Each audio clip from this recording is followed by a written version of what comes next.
President Obama wants to make tuition for community colleges free for students willing to work for it. He unveiled his plan today in Tennessee, which already has a similar program. The proposal would waive the first 2 years of tuition for full-time and part-time students who maintain at least a 2.5 grade point average. The president says it's not a free ride. Students would have to do their part by keeping their grades up. Colleges would have to do their part by offering high-quality academics and helping students actually graduate. States would have to do their part too. This isn't a blank check. It's not a free lunch. But for those willing to do the work, and for states and local communities that want to be a part of this, it can be a game changer.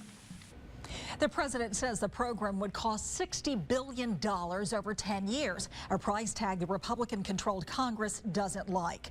Tonight, reaction to the president's plan. News 5's Ashley Knight went to Bishop State Community College to see what students and educators there think and why at least one Alabama congressman doesn't like the idea. For some, a community college environment is perfect. Wanted to go to a 4-year college, but I didn't want to move too fast. So I just started here just get a kind of feeling in college before I go off. Janice Campbell is paying $5,000 a year to study early childhood education at Bishop State Community College.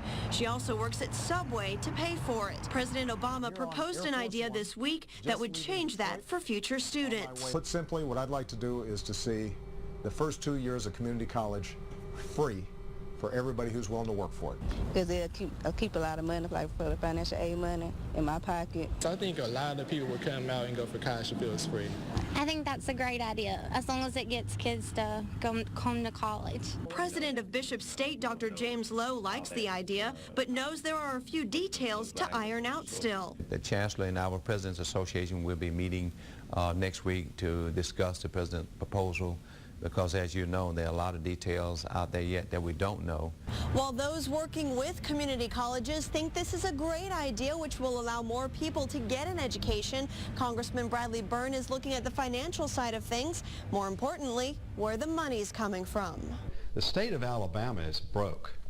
We can't afford to do things that we are trying to do right now. The one thing I'm seeing now, I'm serving at the national level, is that the programs that the federal government has actually feeds inflation in higher education. According to the White House, the federal government would pay 3/4 of the cost and the state would pay the remaining 1/4.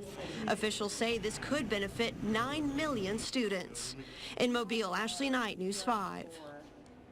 Congressman Byrne, who used to head the state's 2-year college system, feels Alabama would not be able to participate in the program if the state cannot find a source to fund it.